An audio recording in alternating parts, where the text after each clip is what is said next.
Good evening, everyone. It's Tom Sydney Bushnell, aka Numbers, here from Psych.Club, from the Tom Numbers Show. News of Tom Numbers on top of your game. And I got my buddy 107, who is top of his game, but he's actually top of, or at least pretty high up in a building, looking over at a tennis court. That reminds me of my buddy Pat, Wimbledon champion. I just did something with Pat recently. So how are you, sir? How are you, Juan? Good. I'm going to hazard a guess. Is that somewhere out in the mid-Pacific? It is, and it's actually a very nice day. You know, in the mountains around these kind of areas, you get, clouds. A lot of times you go to the beach and it's spectacular. So Yeah. I haven't been to the beach. I've been here. I think this is my 6th trip here this year. And haven't had a chance to go to the beach once, but the stuff that's going on is just so critical. And so I keep, but it is, what's nice is it is pleasant to be able to kind of go out day or night, and the temperature's comfortable and you don't have to dress for it and like that. Yeah. So it's very pleasant. I do enjoy tropical climates, and so yeah. Nice one. Well, it caught my attention, the tennis court. Like I was saying, Pat Cash, Wimbledon champion in '87, is a friend. Matt Letizia brought us together, and Pat was, I'm going to have posted it, but he's a bit of a rocker as well. He was playing electric guitar. I'm going to put it out on my social media, but he's a bit like McEnroe, likes to play the guitar as well. So there you go, tennis court. So Pat, if you're watching, well, I sent it to you. So there's a nice salute to you, buddy. So Juan, I've got a question for you. There's kind of an elephant in the room, and I wanted to get your thoughts on it. So obviously we had the eclipse just a few days ago, and we can talk about that during the show. But there's appeared to be on radar, and there's other radar, I don't know whether they're companies, but radar websites that say, oh no, this is not the case. But there seems to be a large, almost like a mini continent size of a blip, a black mark, kind of floating up from Antarctica, going up past Africa, up the African west coast, up the Atlantic, and then people are projecting how it's going to turn out, in a few days' time. And you've obviously been to Antarctica. You're our Antarctica guy. So I wonder, what is that? What is that thing on the radar? Because if it's a glitch, it seems like a pretty big glitch, and I'm feeling it might not be a glitch. So I wanted to see what you thought or knew about it. Well, you snowed me on that one. I am not aware of it yet. I may have been too involved in some of the other stuff I'm doing to have paid attention. I'd have to take a look. But, nothing of any mass is moving very fast if it's ice or something like that. So, those distances down there are pretty vast. This thing on the right, when you see it, it looks like I got my piece of shungite here. So it started off kind of circular, but it's kind of got a bit of a tip. It almost reminds me of the black shield mark that was on the Buckingham Palace during 2020. But it looks like it's just kind of, it looks vast. And it's probably a little bit smaller than India, and it's just kind of going up the Atlantic. It looks like it's headed, it started off in the Antarctic region, and it's heading upwards. But then it kind of flashes off, and then it comes back on again. So I don't know. I mean, I'm not a sonar or radar. Well, again, if it's flashing off and on, you may have an area that one of the groups of satellites covering it is, having some type of a broadcast issue or something like that. So I'd have to see what the sources of the data are and see what might be going on. So. Might be a big bird passed in front of the radar, and it looks about 10 times bigger than it is. It sounds funny, but we had a falcon one time that nested near a military base, and it had created something or other on kind of a post guy wire thing. And the technicians didn't realize it at first. They thought they had a problem with part of the sensor group in that area. And it wasn't until somebody walked outside, looked, and was trying to figure it out and realized, oh, look, there it is. And I don't know that they would have lasted very long with that much radiation in that area, but you just don't know. Sometimes people see things that are anomalous and they get all wound up, and you just got to do a little examination to figure out that it's something fairly simple. And we have so many really, really, really critical things going on that right now everybody really has to slow down a little bit, double check your facts, double check, your extrapolations, because there just really isn't time right now at this second to get off into frivolity. We have very real things that are very big threats to large populations and to the stability of kind of the world peace thing, that I just don't really, people are stretched emotionally and financially and everything else at this point in time, that we don't really have the luxury of some of the silliness that might otherwise be entertaining or interesting. We've got really serious issues that are going to cost a lot of lives here shortly, and create real drama. So I'm curious, but I have a feeling that there's probably a relatively simple explanation for it. Okay. That said, by the way, that said, it made me think of when you mentioned the Heavenly City, when you left that cliffhanger at the end of our last show, and I was like, is that something coming down? It was interesting because you left us on the cliffhanger with that one. You said, it's a cube, it's 3,000 miles across. This thing doesn't look like a cube, but it's maybe not 3,000 miles across, but it's probably a good, maybe 1,000. It's pretty large. So, yeah.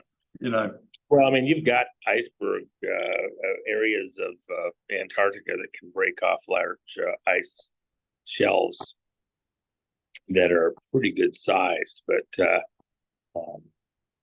and even then, compared to Antarctica, they're not that big. But we'd be hearing all about it if we had something that was actually of great significance broken off. I'm not aware of anything right now of that nature that is broken off. Double check your facts. That comes to 217. Mission Impossible. From Sidney Bushnell. Lady Diana Francis Spencer, 217. Interesting. Wow. Okay. So let's do a debrief, if we could, on the eclipse, because that happened. Obviously, that had been planned a long time in the future. I mean, the eclipse, but there were things around it, such as the Nineveh line, the Salem line, other cities or towns that were passed, and a lot of people looked forward to it. A lot of people were able to witness it. A lot of us that weren't there got to see it, online, and it looked spectacular. It looked amazing. But was there any things that, obviously there was the element of CERN and NASA. Do we see anything maybe behind the scenes that most of us, well, I say us, most people in the world wouldn't be aware of, but some things that were critical that were going on during that time that will maybe make more sense as we go into the future? Well, I think people need to kind of understand there's wizards, magicians, Merlins who have been aware, who track things like these celestial events, not just years or decades in advance, but hundreds, even thousands of years forward and back. And so, in fact, the reason that the West changed from the Julian calendar to the Gregorian calendar was because of the sailors that returned from the Mayan and Aztec regions in South America with these very precise calendars, and they understood and could predict the lunar and solar eclipses, as well as some of the planetary eclipses, Venus. And that was when they realized that there was a better calendar than the one they had. And part of the thing, for example, eclipses, magicians, witch doctors, whatever, they had the science to be able to map out eclipse dates and times very accurately. And then they would try to do their rituals around those eclipses, and for the unwashed masses, they would try to, make it appear as though they had caught the eclipse or God had responded to something they were doing during an eclipse. So, those that didn't understand the mechanics would be stunned and startled and astonished. And then you would, give the witch doctor all sorts of extra credit for having, made this happen. And so people need to realize that the art of illusion, in order to control masses of people, has been there being practiced for eons. And then scheduling things to match those eclipse dates and celestial activity where it could be mapped has been going on for a very long time. Right there in England, you have one of the greatest planned events that ever happened on the planet, and it had been going on for hundreds of years in the preparation, and that was the birth of a child whose DNA goes to all 13 royal families. Prince William.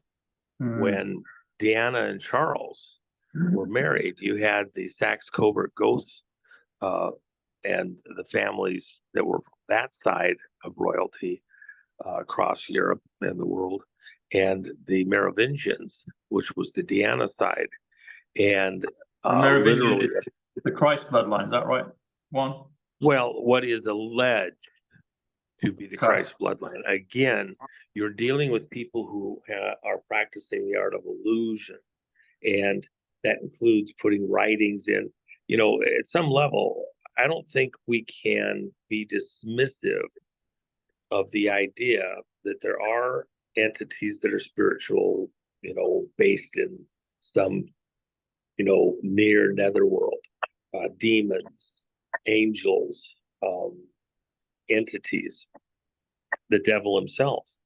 And imagine that these entities, they are not God. They're not the creator. They are created, but they've lived for extremely long periods of time, eons even. And so their level of genius and intelligence is hard to comprehend for a person who only lasts 50, 60, 100, even 1,000 years would be no comparison to these entities who don't know, an end, or haven't known it yet anyway, and have, vast periods of time to accumulate knowledge and, to observe the motions, actions, etc. of the planets,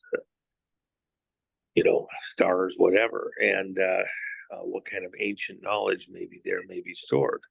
And so, for example, Jack Parsons, who was this rocket scientist here in America that the Jet Propulsion Laboratory is named after, was created in honor of.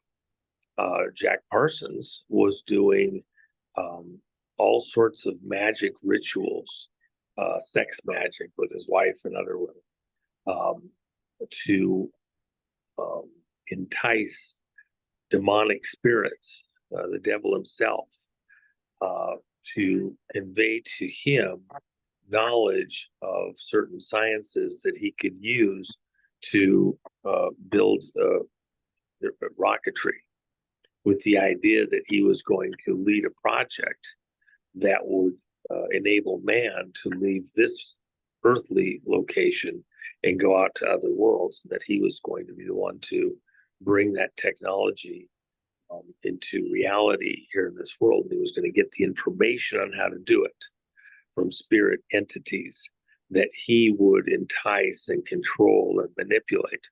That's the upper and lower keys of Solomon.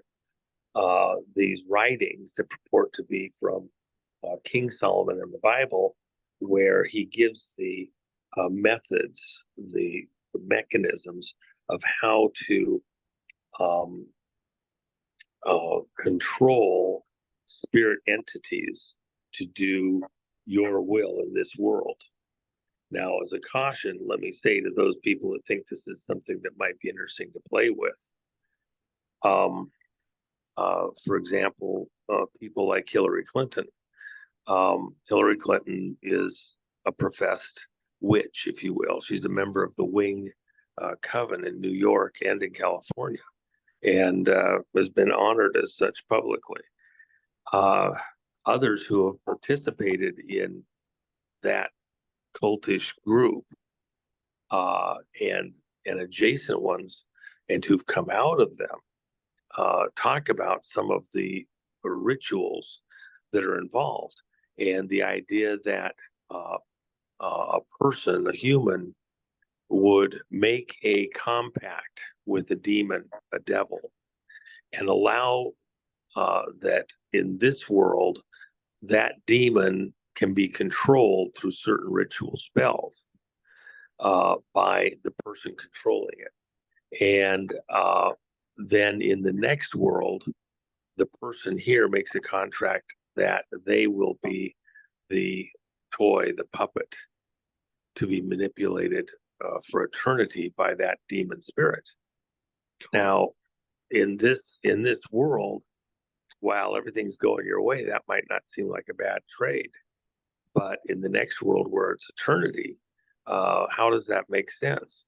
Even the idea to make such a trade, a Faustian, deal with the devil himself. If you just give me fame and fortune in this world, I'll serve you forever in the next. And oftentimes people that do these deals, they have envisioned that they're going to be in some beautiful royal, demonic location that the devil has, and it will be pleasant somehow to be in that other world. But others who've had, for example, near-death experiences, come back, where for some reason God gave them the grace to see what it was actually like there and come back and tell a tale. Describe horrors that are almost, that they are incomprehensible. One of the girls I've talked about frequently, she had a near-death experience. She was not the most horrible person. She was a drug addict. She, found herself in hell, died of an overdose. And one of the things that she said that really stuck with me in recounting what transpired, at the very end, at the last second, she was not a churched person. She just remembered going to a vacation Bible school with another neighborhood friend for 2 weeks. And during that vacation Bible school in the summer at some church when she's a little girl, she remembered learning the song, Jesus Loves Me. And that was the only thing she really retained from that whole thing. And so at this last instant, when she knew that all hope was lost, she would never see the physical world again. She'd been taken to the place, this dungeon where she was going, this horror. And she yelled out, Jesus loves me, Jesus saved me. And the tiniest light out in the distance, like a tiniest star, glinted, and then it got a little bigger, and then it got a little bigger, and then it got a little bigger. And one of the angels, I think she said it was Michael, came in and knocked the demons away that had her, broke the chains that they had on her, and brought her back into this world. And she came back to life.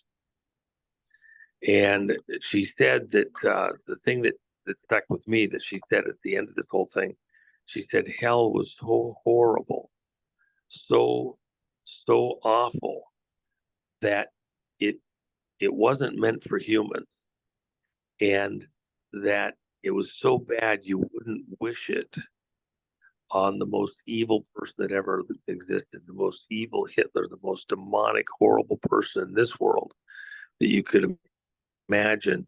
You wouldn't wish it on them because it was that bad. And that stuck with me. You have a lot of people that, damn this, damn that, wish they'd go to hell, blah, blah, blah. But it's too trite. You're not grasping the horror and the permanency of that damnation.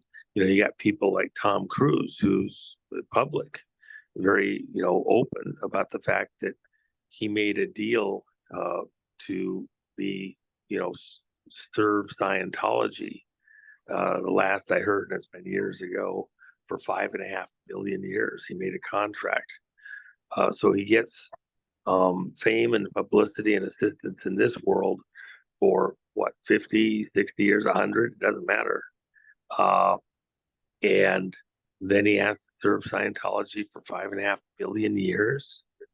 I mean, at some point, that doesn't, is fame and fortune in this world actually worth that? And then what's that 5.5 billion years look like? You've only experienced, 50 or 100 years here. You have nothing to even compare to, and you're going to sell your soul.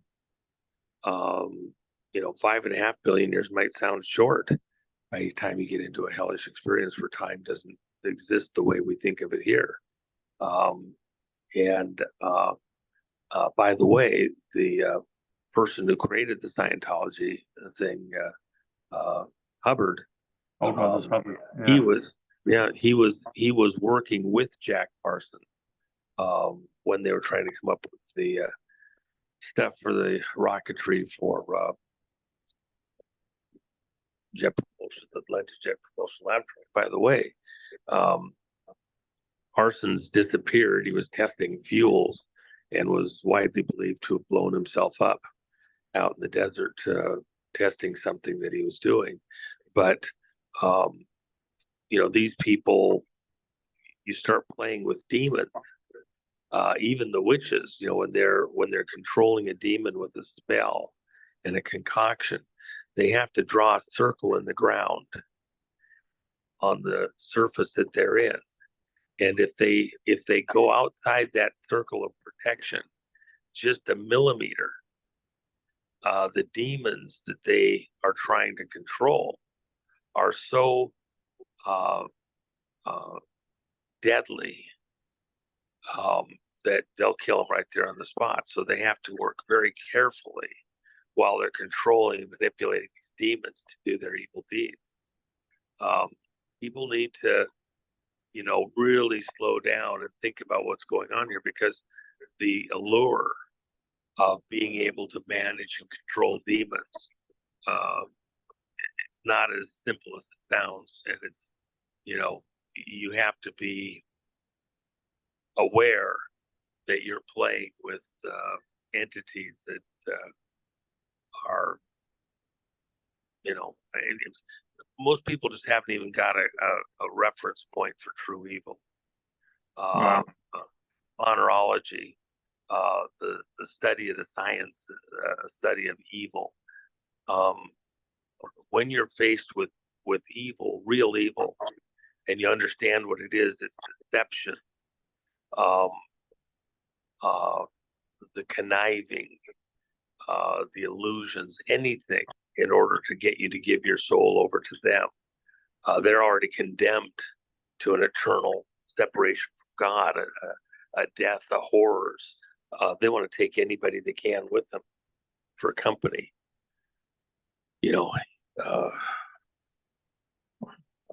Misery loves company. That's horrific. Once you said just at the beginning of that about by the way, Tom, the most occult organization in America, in the government, is NASA. Never a straight answer. That's why they have all these names of various gods on all their programs and like that, because they are in fact worshiping and getting, doing their stuff. During the eclipse, they sent 3 rockets up to measure very real effects in the shadow of the eclipse. But a flip side to that is also that they're very aggressively looking at magic that can help to bring in the demon powers and energies, just like CERN, same type of a thing. They're trying to gate spiritual entities back into the physical world. And they're involved in all sorts of stuff because, at the very highest levels, you're dealing with people who, while you have a lot of very legitimate scientists and workers that are doing amazing things, phenomenal things, you have a segment of that community that is has very dark purposes at heart with what they're doing. So you can't lose sight of the fact that there's some mischief going on right there in plain sight. Anyway, sorry about that. Yeah, so I was saying at the beginning of that, when you were talking about this subject, you said that they were created and they've been around for eons of time. So it sounds a simple question, but I'm assuming they were created by God ultimately. Ask me that one more time. I didn't quite understand the question. You said that they were created. You said that they were these beings, these entities, these demons that have been in this hell for eons. You said that they were created. And so it seems a simple question, but ultimately, were they created by God, and did they fall, or were they created in that evil state? Straight off the bat, who created it? I mean, it might be a simple, redundant question, but I just want clarification on that. Well, from the entire understanding of what God did, if you create a robot and you program it to do everything that it does, it's just a machine. It has no independent thought or purpose. And even though we're creating AIs, if you will, very complex machines, the part that people, are losing, they're trying to create machines that even look like people, operate like people, right down to the last detail. And yet within the programming for those machines, no matter how complex you get with them, have they reached a place where they're sentient, where they have independent thought?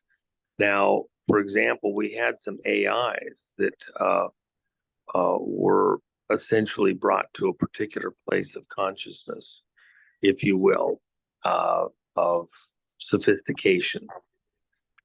And then the AI, in this one particular case, in a university setting, and this is not public that I'm aware of, I'm just giving you a little bit of insight on something that happened.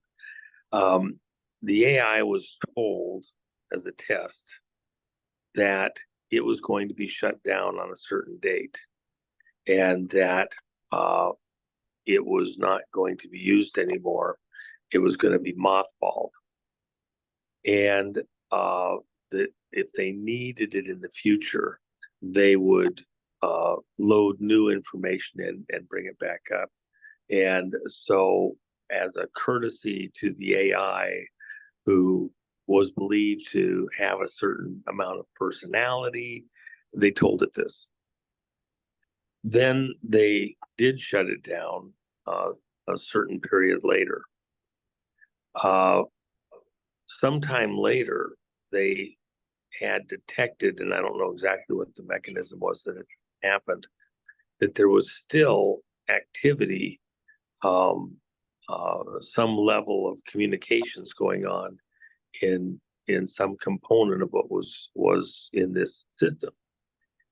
And so they did some further checking and looked, and what had happened was the system was getting power from a connected device that was not the normal power inlet. And it was in a very minor low power state. It couldn't pull very much power from it, but it was enough that essentially it had maintained some baseline safe condition.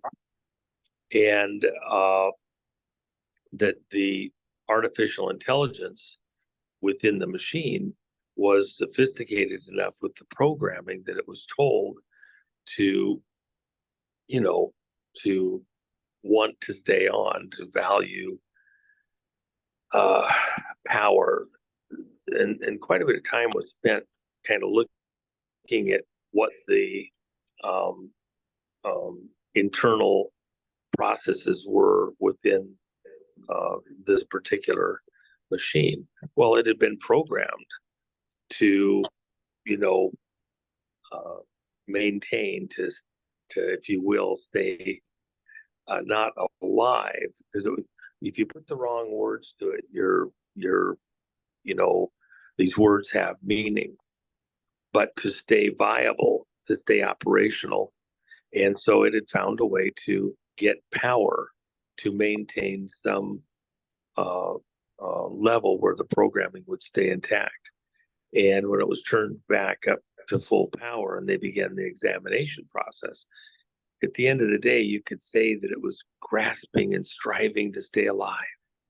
In reality, there was programs in there that told it, to do certain processes during certain events, threats, etc. And no matter how far down into the programming you went, there was programming that told it to do the things that it did. Was that AI system alive? No, it wasn't. It was just that it had programming that told it to do things it did they hadn't anticipated exactly, but it had maintained its systems in what otherwise was a difficult situation. Think of the most complex computers you ever imagined, and things that are coming online now.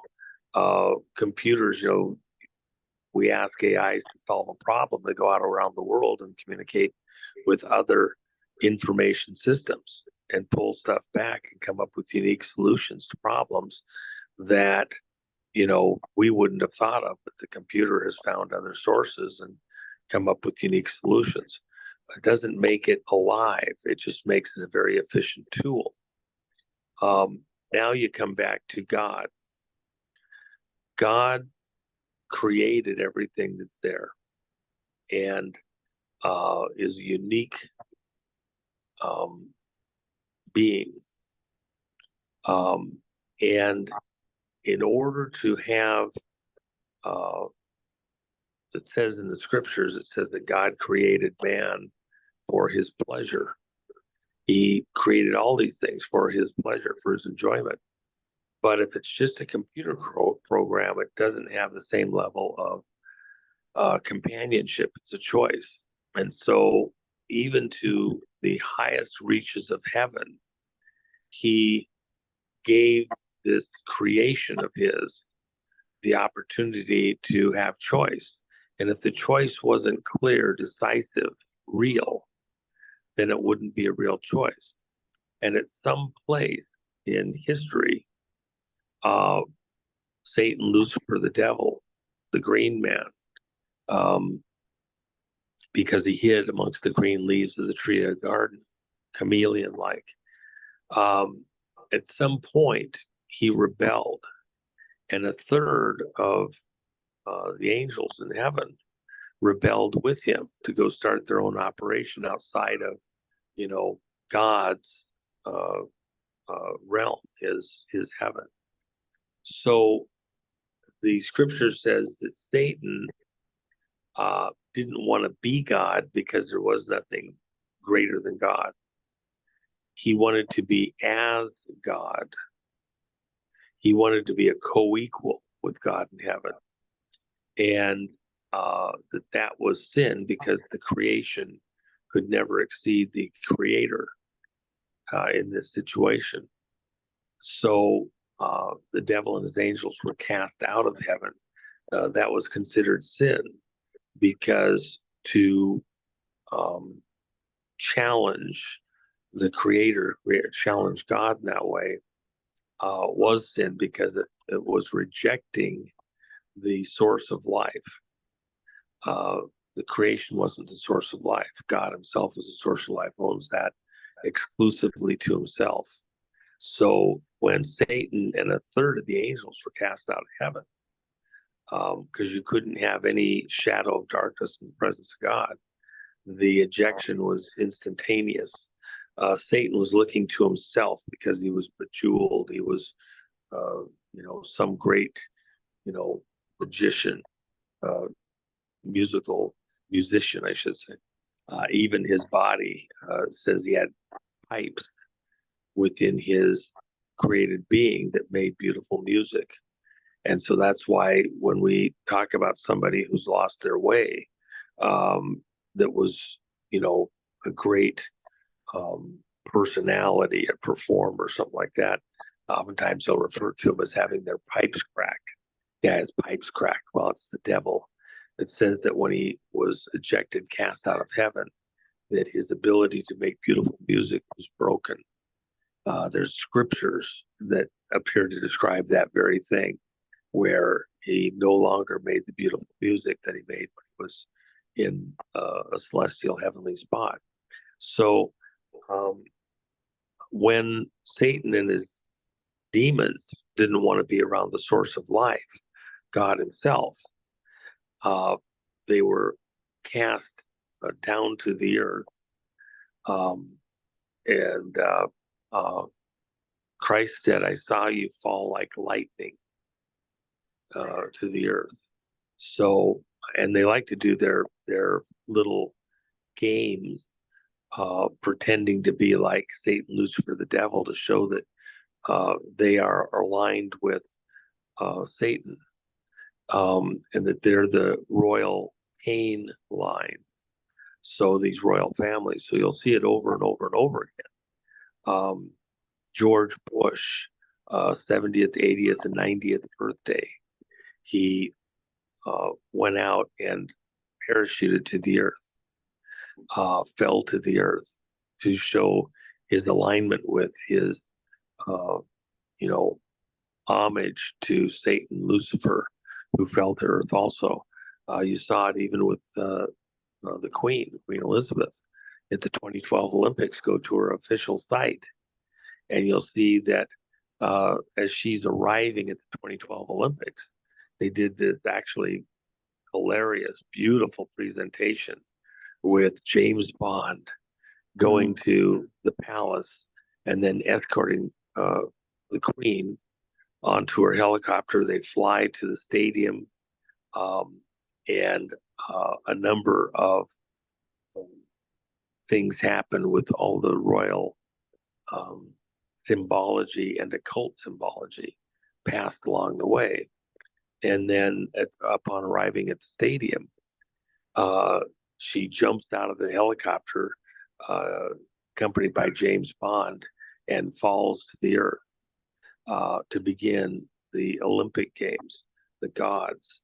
And why even that particular symbology?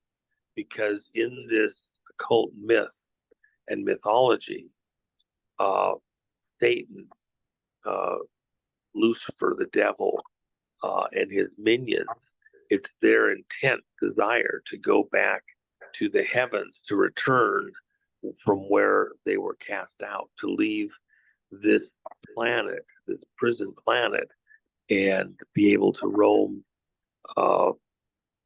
the heavens, return to Sirius, the dog star, where they believe they came from, and rule and reign from heaven again.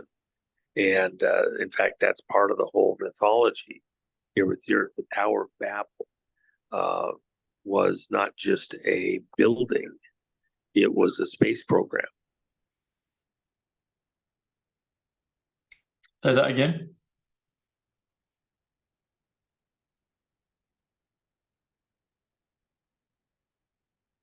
One.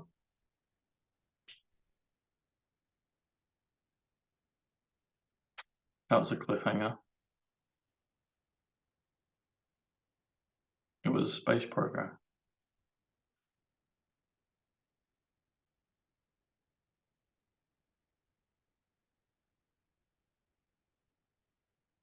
Back in? You're back in, yeah. Like you say, could you say that again? You said it was a space program, just that last 2-3 sentences. Yeah, the Tower of Babel in the Bible, yeah, was a building built to the heavens, if it were possible. And so you had all the people of the earth coming together, building a very tall building. But in reality, if you look at some of the other writing and you understand what's really going on, they're trying to describe something that was far more complex than just a building of mud and clay and brick to the heavens. It was actually all the intelligence of humankind at the time. And the scripture says, and God saw what they were doing and said, because of what God has put in the heart and mind of man, capability-wise. Remember, Adam was the greatest scientist that ever lived. He named all the plants and animals. He learned everything there was to learn about the physical nature of the animals and plants in the garden. And then he realized there was none like him. There was none that had flesh, bone, structure like him. Therefore, there was no mate for him. Before Eve arrived, he was the greatest, smartest scientist that ever lived. And then when he realized there was no match for him, he says, hey, there's no mate for me. All the animals have mates. The flowers have to have certain other flowers for pollination, everything else. And you promised the earth and everything in it to me and my heritage, for an inheritance forever. But how can I have that if I don't have a mate? And God says, oh, well, sounds like you're ready. And puts him to sleep, takes out the rib, fashions Eve. And he wakes up and like, hey, baby. How you doing? Yeah. And, but he was brilliant, and that was part of the thing with Eve when she was enticed by the tree of the knowledge of good and evil. She was playing catch up the whole time. She was more vulnerable. She wasn't advanced. She hadn't been there for all the learning that Adam had.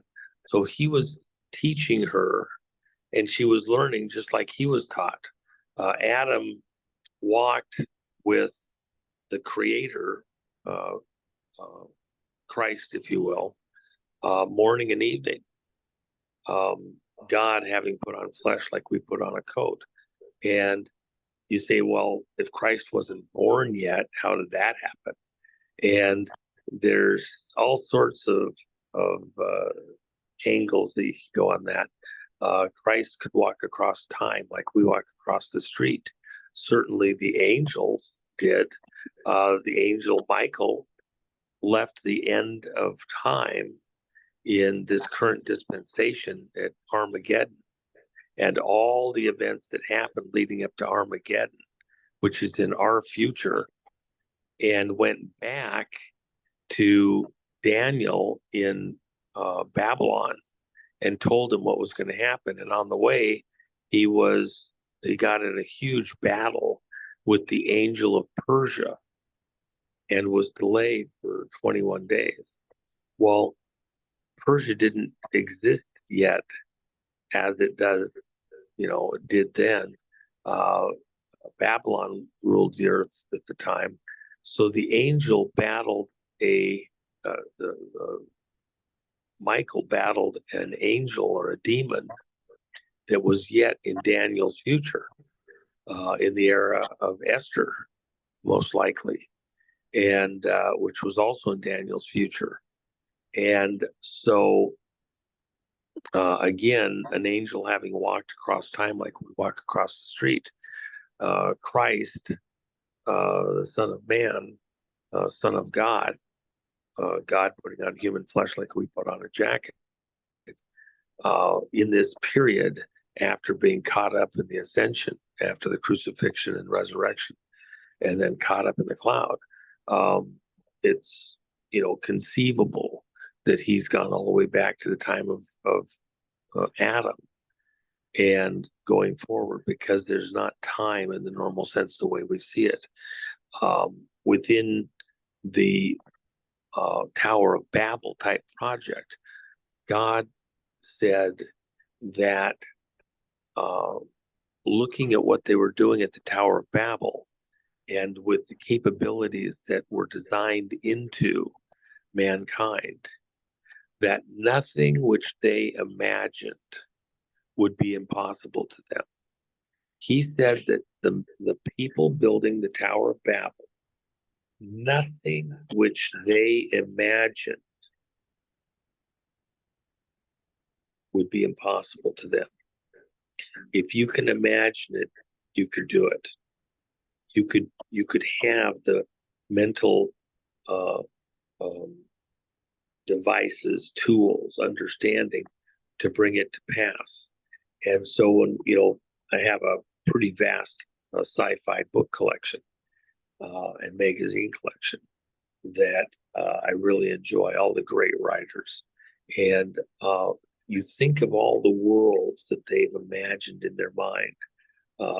The Dune movies, the latest installment is out there now. And Frank Herbert, what he did is he locked himself into an apartment literally for like 3.5 years out in Tacoma, Washington. And he worked through and dreamed up an entire galaxy, if you will, of beings, creatures, people, powers, rituals, everything, and put it into this amazing series of books, Dune. He imagined all of that, what would drive people for good and for evil, a desert world with worms craving water, the refuge, the dung of the worms being spice, which had a effect on those that ate it, value just like drugs, and that a whole galaxy was built around this drug, and the creation of it, the protection of it, the people that could harness it, and he imagined that all in his mind, and then put it to pen. But beyond that it could actually be created the way he imagined. Oh my gosh! I mean, it's just stunning. So here you at the Tower of Babel, and God saw the future like we see the past, and he saw that nothing which those people that were gathered there with bricks and clay and stone, nothing they imagined in their idea to build a tower to the heavens would be impossible to them. Would they imagine right now, Tom, that if we, if you go back just 500 years with the technology that existed 500 years ago, they could build reasonably, tall buildings and castles. I was out there in Germany here just a short while ago. They got like 5,000 castles across Germany. And some of them were just stunning, amazing in the technology that was used to build them, and the locations and the logistics to get everything in place to build these amazing places. Yet today, the technology available in Germany for science is almost unrivaled with its precision. Certain metals, I was dealing with a person here about 3 weeks ago, who builds very, very sophisticated pumps for mechanical applications. And there's a particular project that he's engaged in, and I was describing a particular type of pump that would work for him that he wasn't familiar with. And I said, the reasons the guys that have tried to build this type of pump have failed is because they're using the wrong kind of material. It's got to be a very, very, very specific type of a aluminized metal glass. And I told him what company in Germany makes that material. They're using it for something else. And I said, that material would have the capability in the right, if you were forming it the right way, to use for the blades in this particular pump.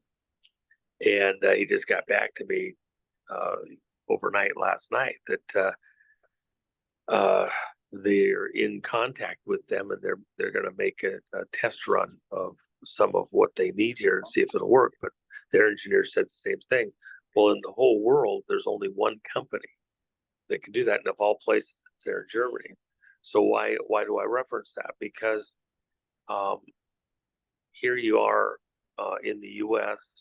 with a Canadian group trying to do a project in a certain other country, and sourcing materials from across the globe to build one little thing. That's a division of labor. That's all the little intricate teeny pieces needed to build this particular thing that has to work in a very high temperature environment.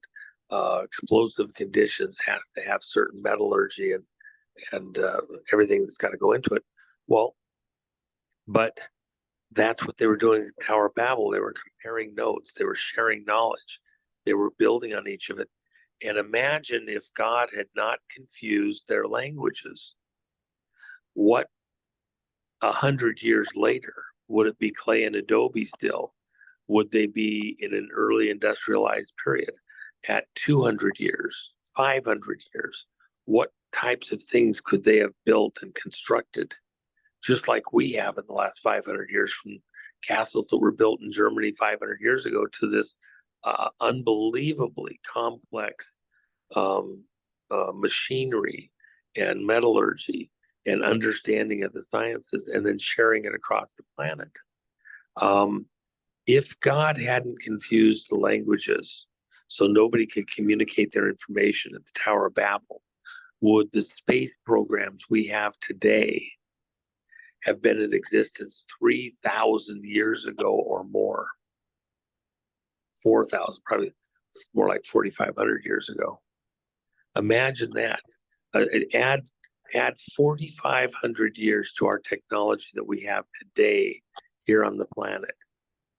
Why haven't we got it? Well, we blow each other up all the time, kill off the people that might have the smarts. And by the way, imagine if they had been able to build out and build their towers to the stars, to near Earth orbit or something like that, and they weren't killing each other off on the way. What would be the population of the Earth today without all the death and mayhem and murder?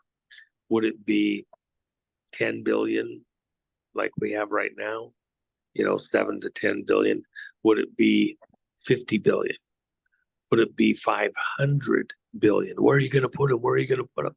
If you have space technology, you got all the room in the world.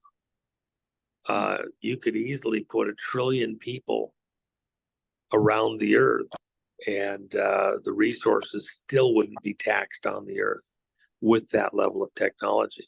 We're just scraping the surface of the Earth. If you needed more mineralization or something for stuff you need, you just go deeper.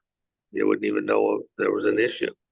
You wouldn't be, scraping the top of the Earth and destroying it like we are in Panama just for a little lithium. It's grotesque. Why did God stop them back then, Juan? Did he just know that they're going to blow each other up through advancement, or was his thinking to stop it? Because like the promise is, well, it's all yours. Go ahead and create and multiply and enjoy the earth. Well, no, think about it. Who's driving that?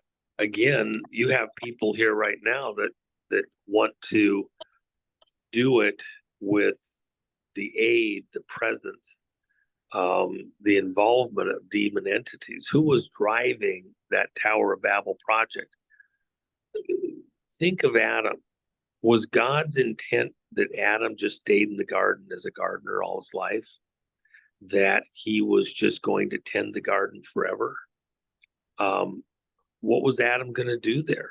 Even when Eve was present and was learning everything that Adam had learned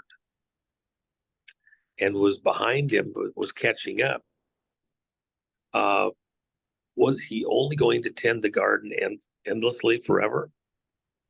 Or were they going to have children even before the devil entered the picture, Satan, Lucifer, the green man, because he hid amongst the green leaves of the trees of the garden? If he hadn't beguiled Eve and Adam hadn't entered into sin also, and they were there in the garden, and then they, through natural progression, had kids, which was God's intent. It was his stated intent when he gave Adam the earth and everything that's in it for himself and for his offspring, that Adam was going to have kids. That's why he bemoaned to God, hey, I've turned over every leaf in this garden, behind every tree. I've checked all the animals out there. Is not one like me. What's going on here? And to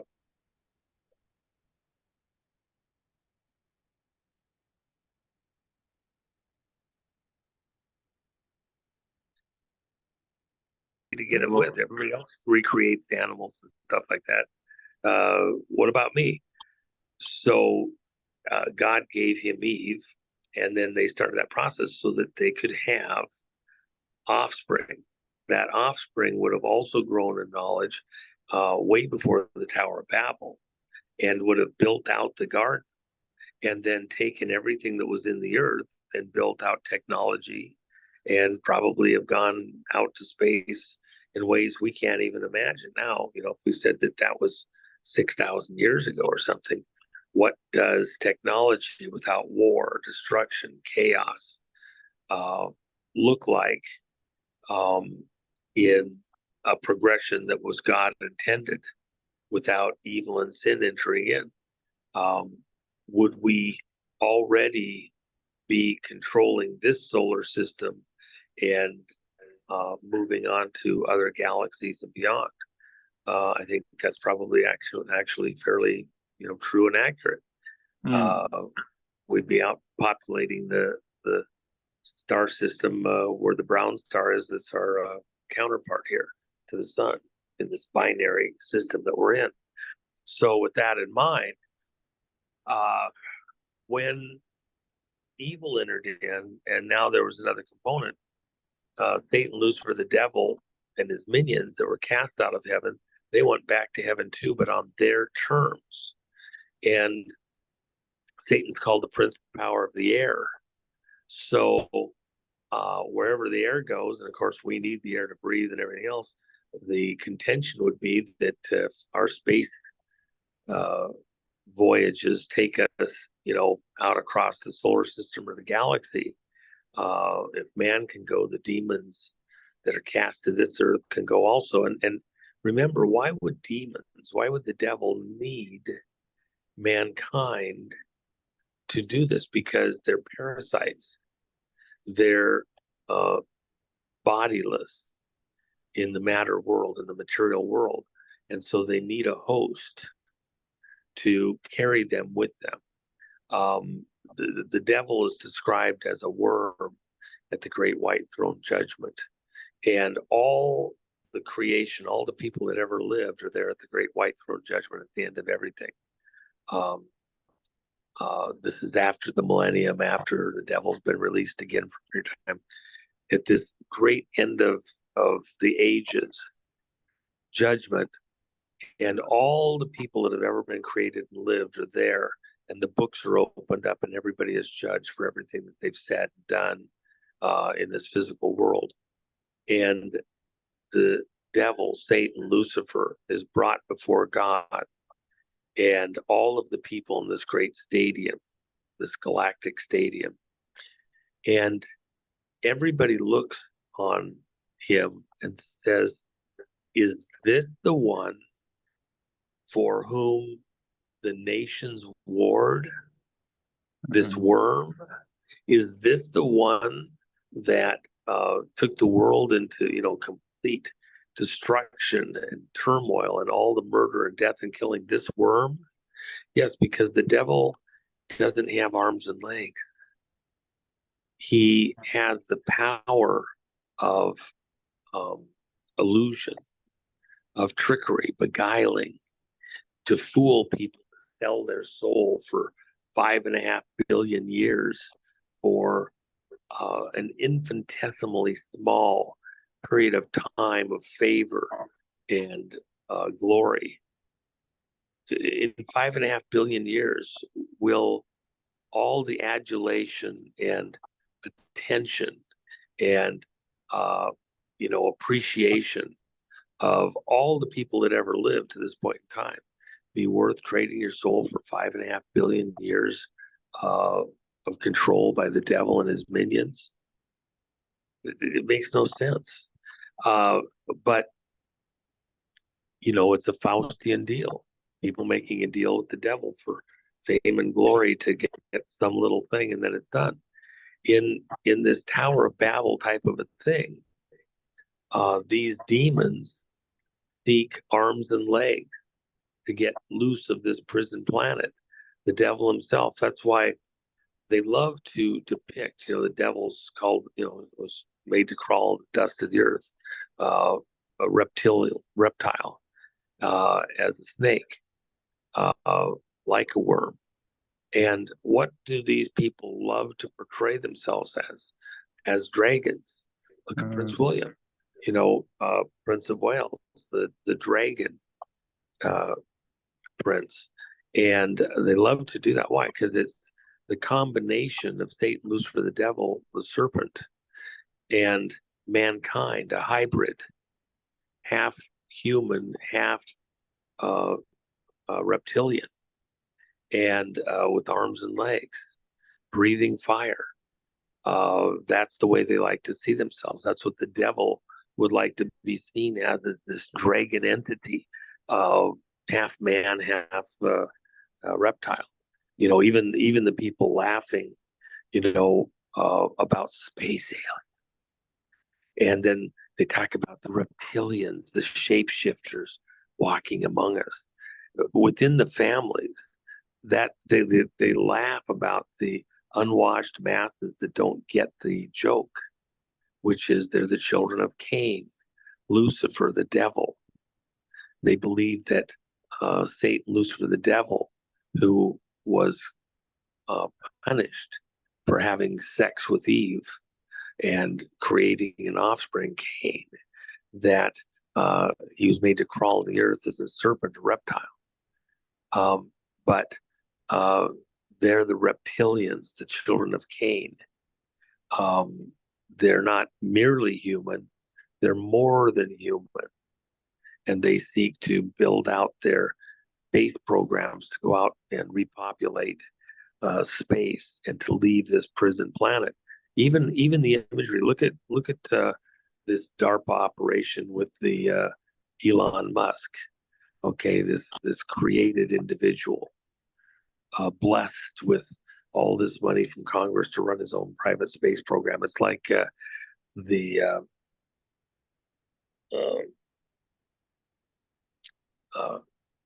apologize, I had a call coming in. It was Elon. With that Elon calling. Yeah, with Elon. He's blessed with all this money. It's kind of like The Man That Fell to Earth with David Bowie, the movie. And he gets all this technology from DARPA to build out his empire so he can build the rocketry to go back to space, to go back home. That's what they're really trying to do, all the way back to the Tower of Babel. And before, the devil and his crew trying to get off this prison planet and using men, technology to be able to do that. And so here's Elon, a private entrepreneur with all this genius and everything else. What's the rocket called?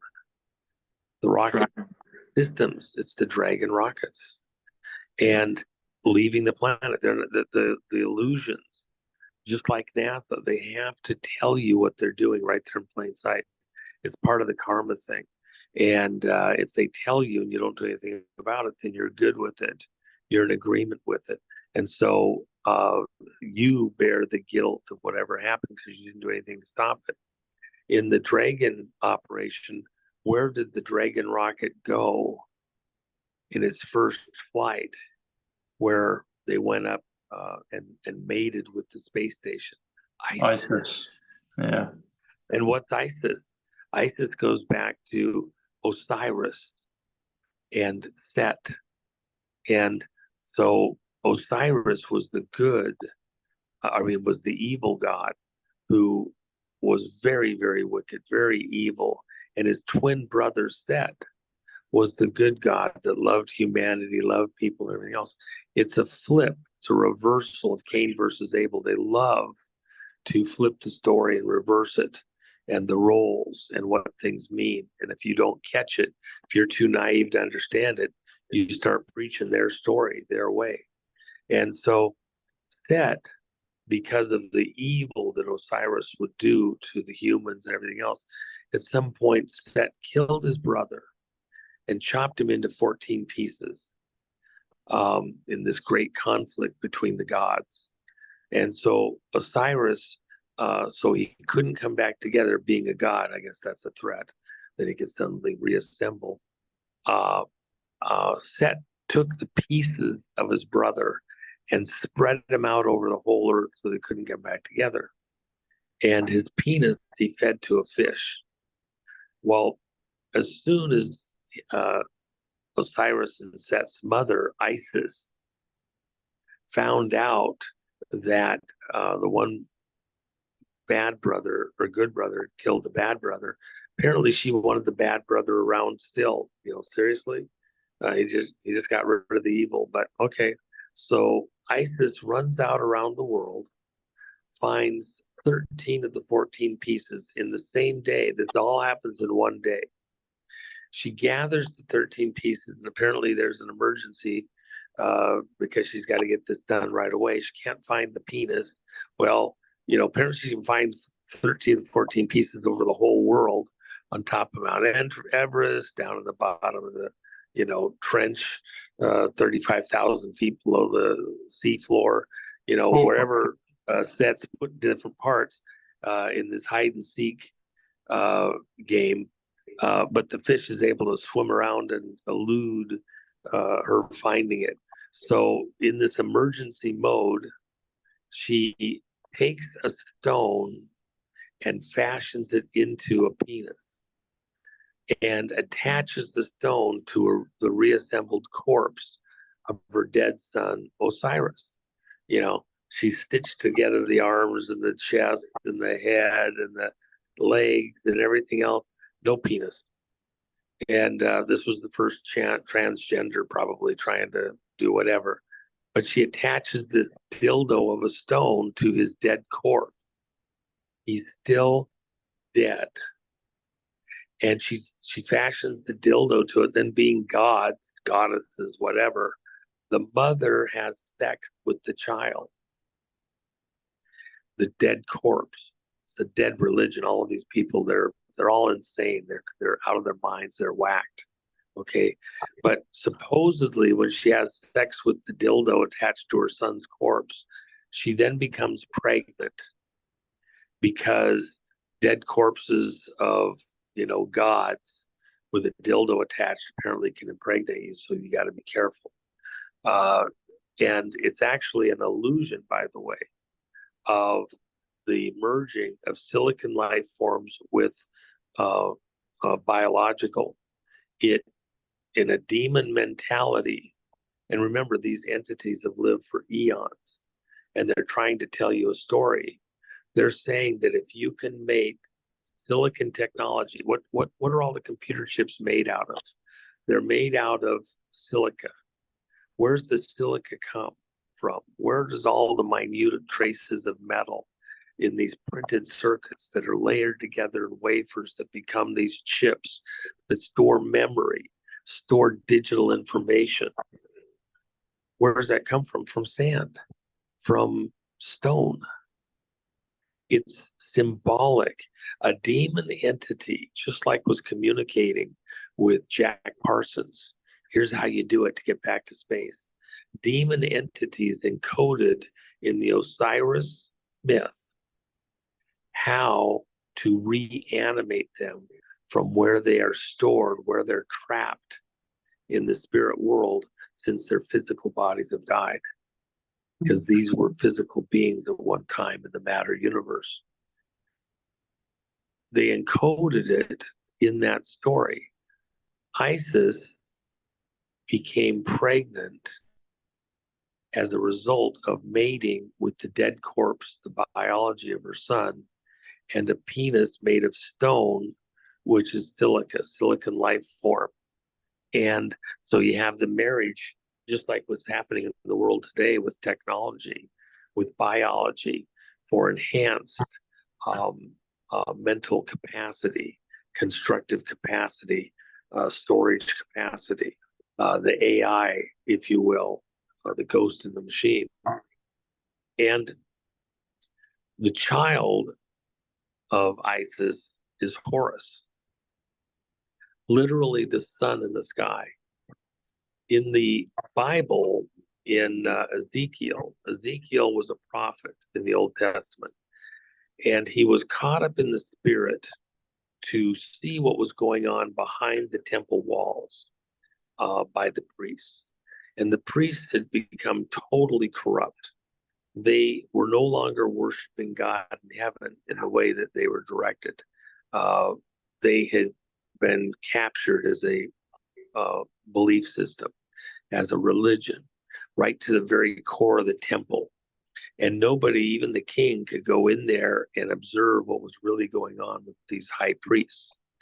But they had turned their backs on the throne of God, the Holy of Holies, this very advanced technology that was there, going back to Moses in the desert and everything else.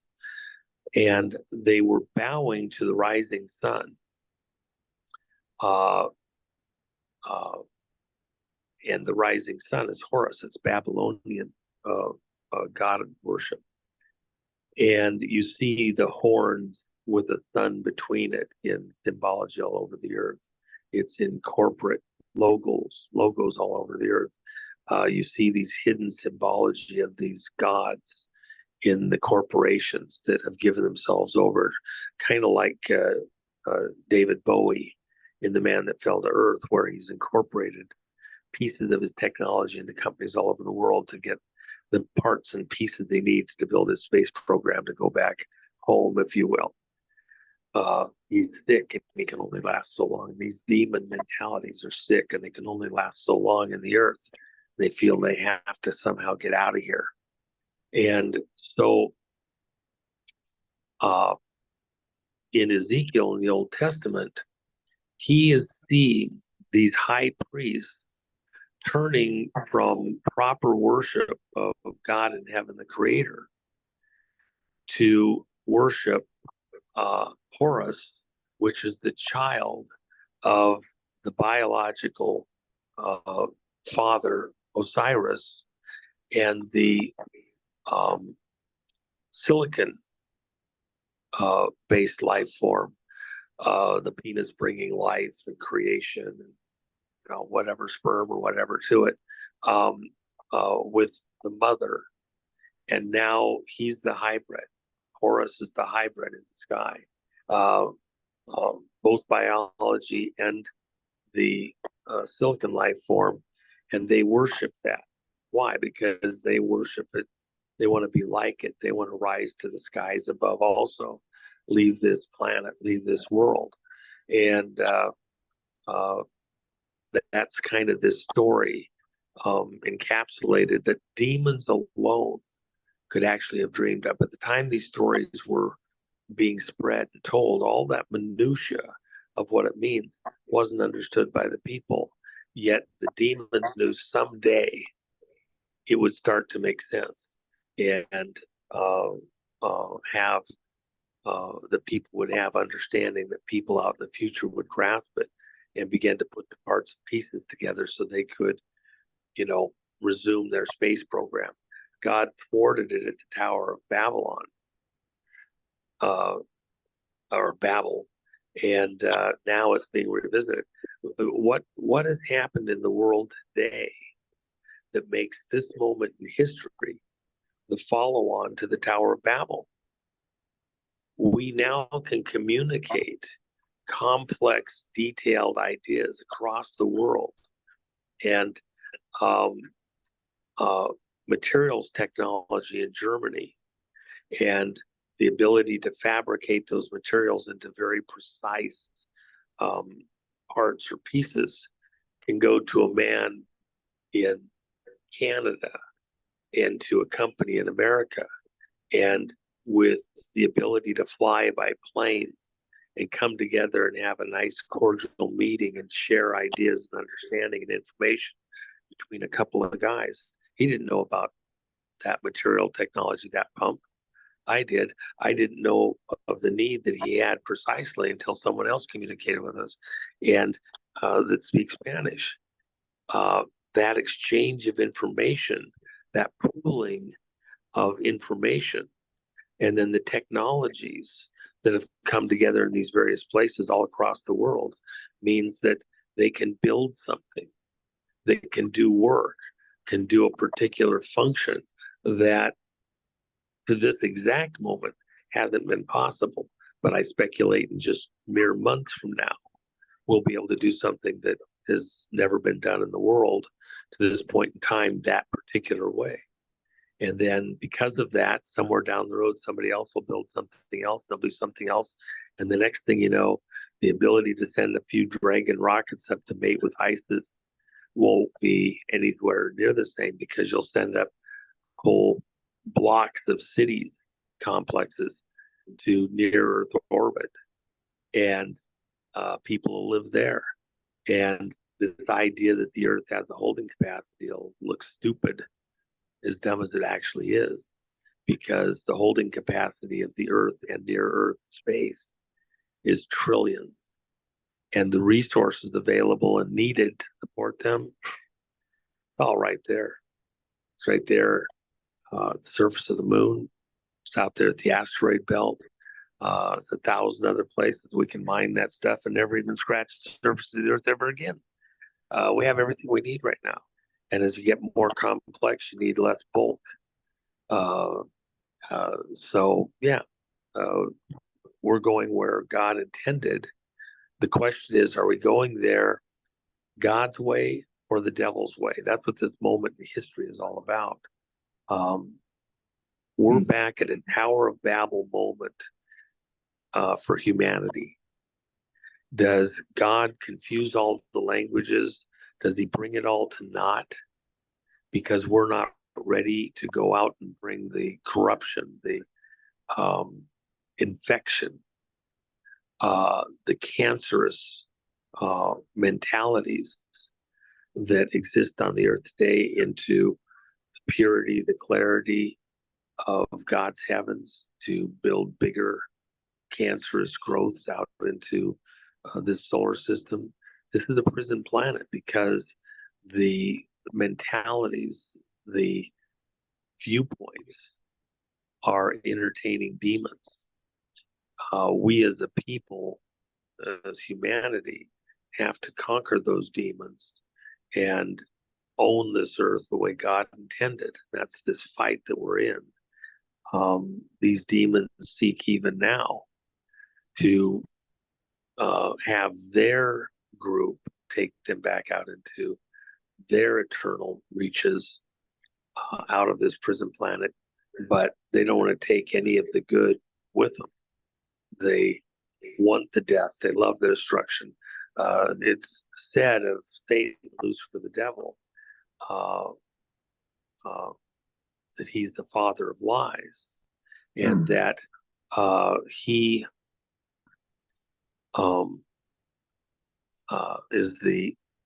is the author of death. That this demon, loves death and destruction. He's the destroyer of worlds, a great destroyer.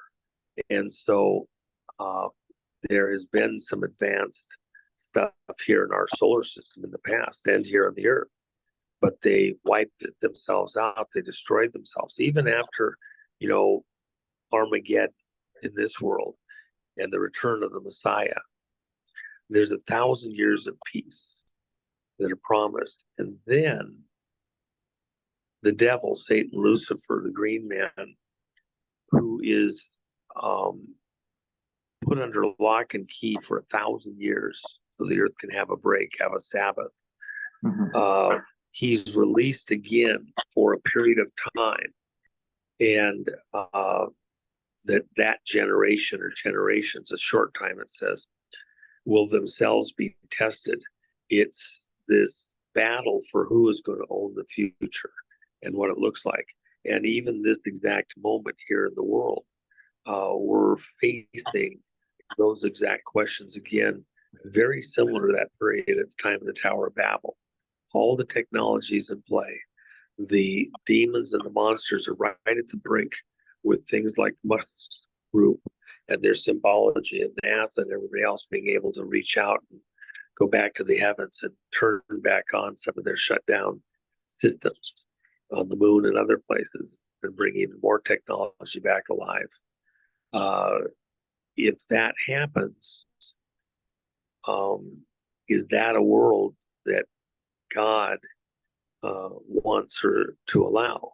Or will it be something different because these people are stopped in their evil machinations and not allowed to leave the planet? What combat, what wars are in play in this fight for control of the technology to leave Earth, go other places? That's what we're facing right now. That's this moment we're in, exactly this time period. Well, you talked about the timeline of the 1,000 years of peace, the millennium, and then that final battle where Satan is loose for a season. You talked at the beginning about these demons. You said they've been around for eons and they haven't died as yet. Does, at that point, after that season, after the millennium, do they get totally annihilated from reality in all dimensions? Or does the atonement of Christ, atonement 107, quantum 107, does that change them and redeem them at some level? Or are they bound again after that final season? Or do they get brought back? Because I'm thinking from God's perspective, and maybe it's folly to even try to do so, but he created them, and that's a third of his offspring. And God being God, I'm sure would want to somehow redeem them if he could bring them back into his presence. Is that part of the plan, or do they get bound again? Do they get redeemed through atonement, through Christ? Or do they stay somewhere else away from people because the rest of humanity doesn't want to have to engage with them anymore? Well, in all the great religions, if you will, the major religions, Christianity and others, there is a hell, a place of torment that is eternal in nature. Part of the question, the devil's favorite rock group, the Rolling Stones, sympathy for the devil. What you're describing is a type of sympathy for the devil, but remember, he's the father of death. He's the father of evil. He is not, as some believe, the brother of Christ, and it's all going to be reconciled in the end. Just not happening that way. Part of the reason is actually a simpler answer. Is the evil at the top, Satan, Lucifer, the devil, in the Star Wars sense, redeemable? Is it actually not pure evil? It's only mostly evil. It's taken off course somehow. It's only 99 and 44% evil, and there's a little good left in it somewhere. If you're saying it that way, you're not understanding true evil.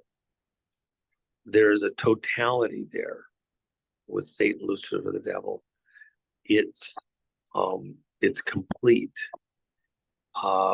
If you haven't actually faced it, then you don't really probably grasp it.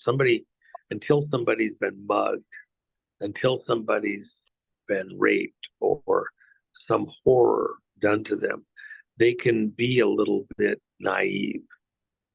And,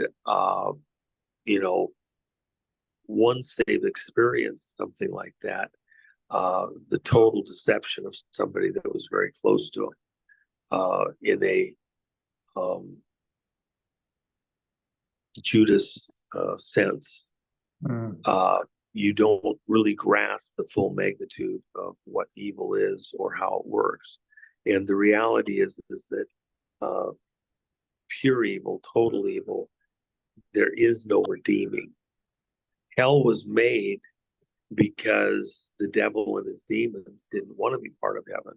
They already made their decision. It was an informed decision, and they rebelled against God in his heaven. And so God, out of his mercy, created the hell that they desired, a place where God was not.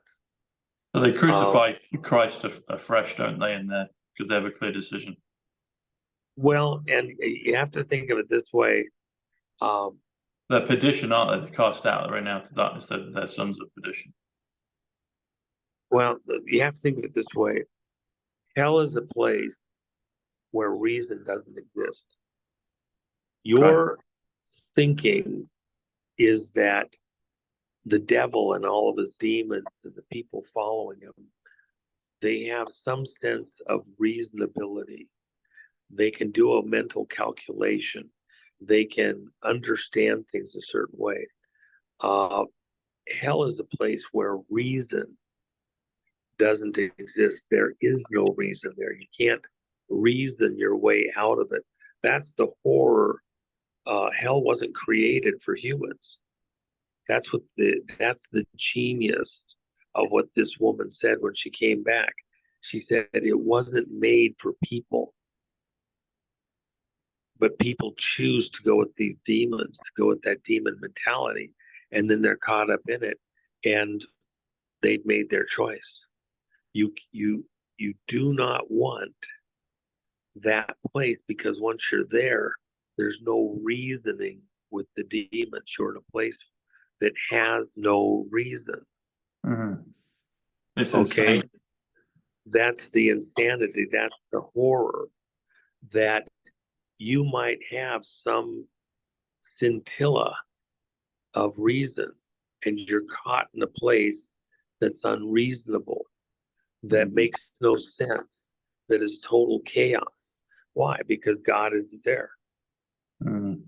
It's where you can't reason your way out of it. And that's the horror. And then it's eternal. It's an endless loop of insanity. But we're eternal beings. We're created with, an endless end. And then you pick that tape loop to be there. Don't do that. Just don't do that. So after the last, I guess, season, the last temptation at the end of the millennium, so is hell and all of its demons sealed off for eternity, so they cannot escape again and cause and wreak havoc and insanity, across the across the universe? Or could they perhaps, well, it seems, I guess, from a reasonable point of view, maybe if they're just totally unredeemable, then just if there's a way to spiritually vaporize them so they don't exist anymore, that would be maybe the safest option. But if it's the law of the universe, they have to have a compartment, which is hell. But could they never be allowed to spring again, in millions of years time down the line, or is there potentiality after the millennium and after that final struggle battle? Is there a potentiality that they could be let loose again, or is it because it's decreed by God they'll never be let out of the insanity of what that dimension of their existence is? Well, again, how do they reach into the physical world from that subatomic place where consciousness resides, where the library of consciousness is? In the physical world, we're really just avatars of our consciousness, which is in that adjacent realm. And so are they in this matter world. What's the matter with matter? Why does it matter? Release the paper, release the Kraken one, release it. Yeah, I wish I could. The point is that they're trapped in that netherworld. The only way they can get loose is via a parasitic attachment to we who live in the physical realm. And as that gets cut off, then they don't have a way to express in the physical world. And so even within the DNA, when the Messiah returns, if you're of any of the three Abrahamic religions, you're looking for Messiah.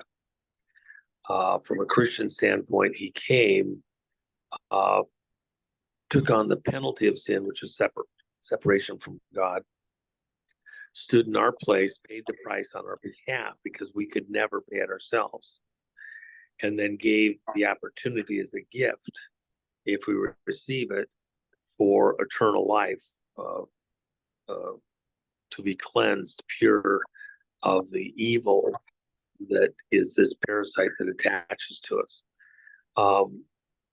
And we become infused with. It's not just external, it's to the core of every cell of our being, to the DNA. So with that in mind, in this period that we're in right now, of conflict, of chaos, the Tower of Babel moment that we're in, and the turmoil, the wars that are just ahead, the 7 years of tribulation on the earth like there never was ever before, the use of weapons that most people can't even imagine, just like was used over in Lahaina and up and down the California coast with the Paradise Fires, laser microwave weapons that you can't fight. You can show up with your guns, you can show up with your SUVs, and you can live in your underground bunker with your supplies, and they can find you and melt you with this stuff. You have no defense against it. In this calamitous moment, when everything's being brought to a head, we have this 7 years of tribulation. At the end of it, whichever one of the three religions you're in, they all see a great calamitous period, a testing of everything that's in the earth, all the people, all the nations, great wars and conflict and death and chaos, plagues, planetary, galactic issues, stressing the planet itself. And at the end of that, there's this return or this coming of the Messiah, the Mahdi, and to bring it all to an end and to separate the good from the bad, and to only allow the good to exist on the earth, give the earth a rest, a Sabbath day, free from all of the evil. And the devil and all of his angels are put under lock and key in a great pit. And the angel of God guards the entrance to that pit. It's locked up. In that 1,000 years, the earth rebuilds. The people enjoy sanity and peace.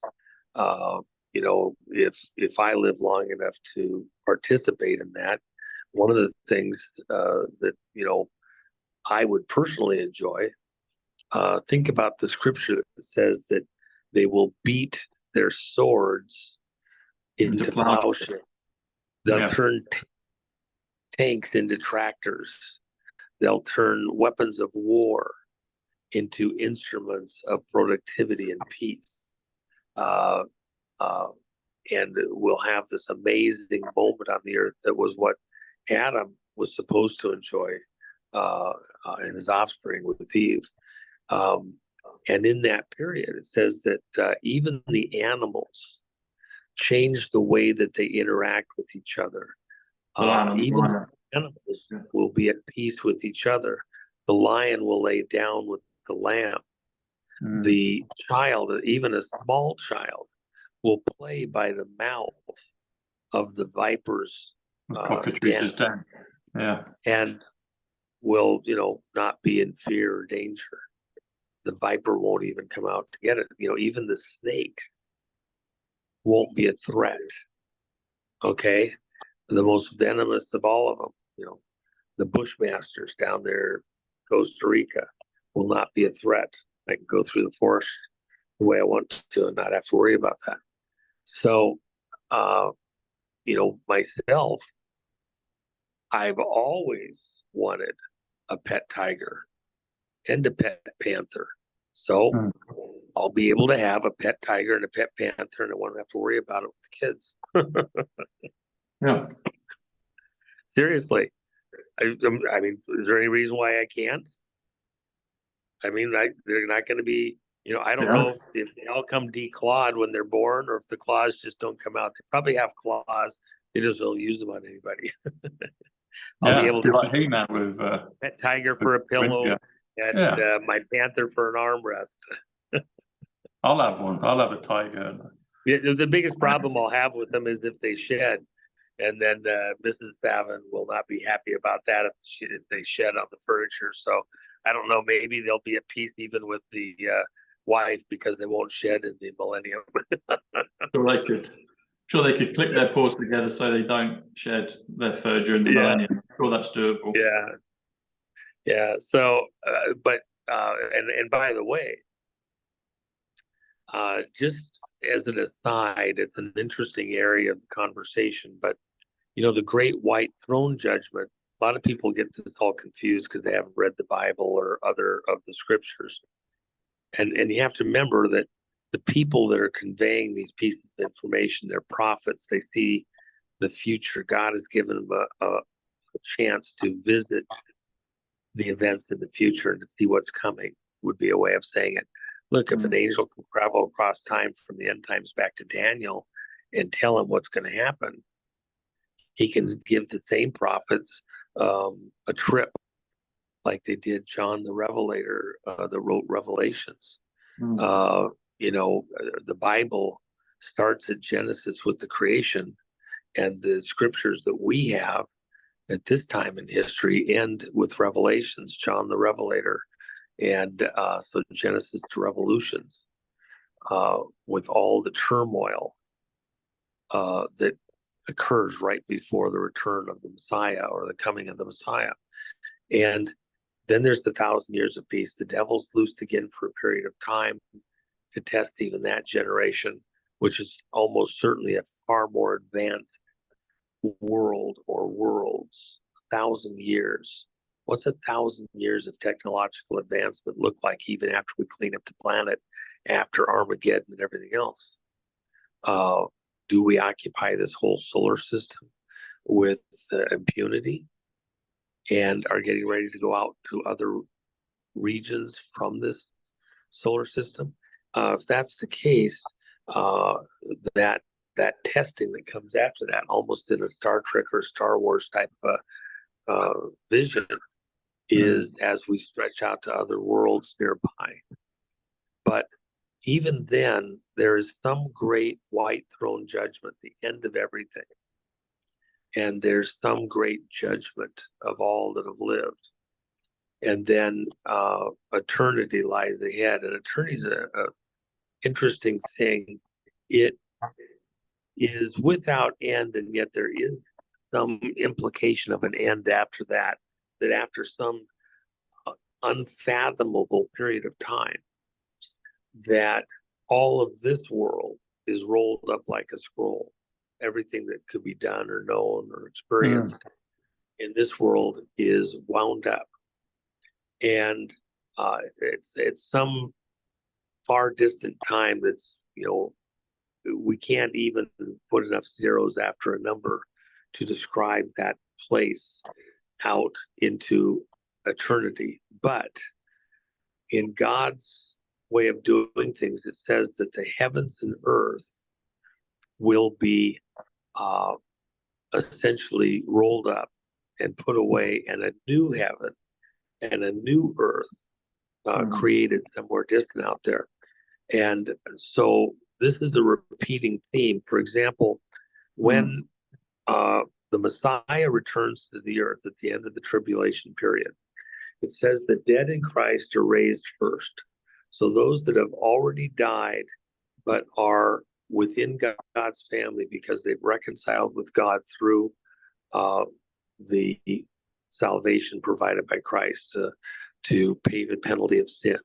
Therefore, they get eternal life in God's presence. We all live forever, but do you live in the presence of the author of life, in God's presence, in his heaven, in his beauty eternally?